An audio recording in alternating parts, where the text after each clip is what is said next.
Detective Pikachu has just been released to the general public, and due to the fact that I am quite the humblest of Treecko brethren, I did not receive an advanced screening. So either you've already seen it or are debating seeing it. Either way, I'm going to give a general review of the movie, spoilers free and such. Be still, my friends. You don't have to worry about me spoiling the post-credit scene where Mario invites Pikachu into the Smash Bros. Cinematic universe. I gotcha. Now, when I was walking into the auditorium, all I wanted to do was believe I was walking in to watch a really simple but fun movie. And after being reminded of what the movie could have been instead, SFPD!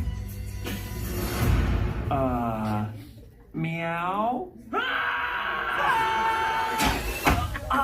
Really? I was treated to Detective Pikachu. Coming from a lifelong Pokemon fan, the best way I could describe Detective Pikachu is that it truly makes you feel like a kid again. Watching the movie was indescribable, to the point where I was actually pinching myself every few minutes to make sure this wasn't a hallucination. You're a hallucination. For Pokemon fans, this movie is an easy must-watch. Like, immediately. The movie feels like a fan film that was actually given a considerable budget and released in theaters. When there is dialogue such as Sweet Mother of Arceus being used, you can tell the screenwriters did their homework on the source material. These kinds of movies don't happen every day, people, so please go out and support it. However, for the non-Pokemon fans, you might be left a little wanting. Unless you have a passing familiarity with anything regarding Pokemon, you will be lost trying to find the movie's charm. And unfortunately, the only thing that will anchor your attention and explain anything is the actual plot line. It's not a bad plot, mind you, but it certainly isn't anything that imaginative. The movie definitely depends on you getting a kick out of watching Pokemon doing their thing. That being said, easily the best part of this movie was Ryan Reynolds. That's not a shock, right? He's about as enjoyable as you think he would be from the trailers. Honestly, the biggest surprise in the film for me was Justice Smith as Tim Goodman. This actor really brought the emotion,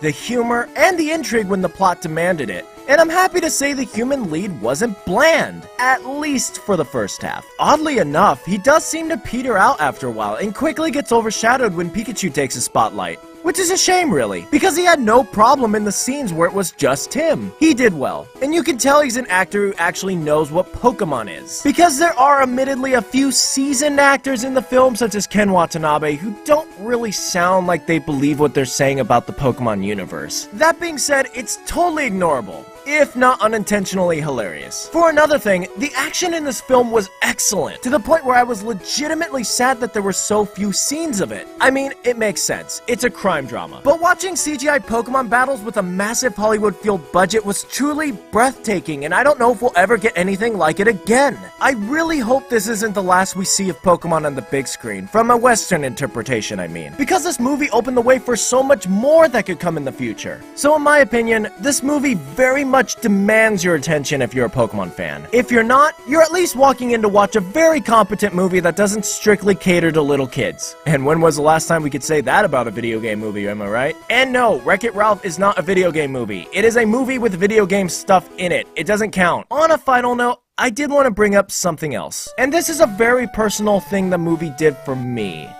But I appreciate that the movie did not just use the original 151 Pokemon. Heck, I wouldn't even say there was a bias even. In this day and time, it feels just so easy for movie producers to bank on that mid-90s nostalgia, with no consideration of what has come of the franchise since its original explosion in popularity. After all, Pokemon has survived 23 years. For a reason. And the respect shown to the source material by the director and the studio is very much appreciated. For me, that was worth praising, and I was grateful to see it. So that was my review of Detective Pikachu. It needs your support, so go and see it. It's fun, trust me. As for myself, I'm definitely going to go see it again. I had fun, and I honestly can't wait to see what others think. Speaking of what others think, how about you leave me a comment telling me what you thought of the movie? Getting a big budget CGI Pokemon movie isn't something that happens every day, so let's celebrate it. By the way, thank you so much for watching my review and hearing my opinions. I would low-key tell you to subscribe, but then it would probably come across as high-key, so I should probably just say nothing.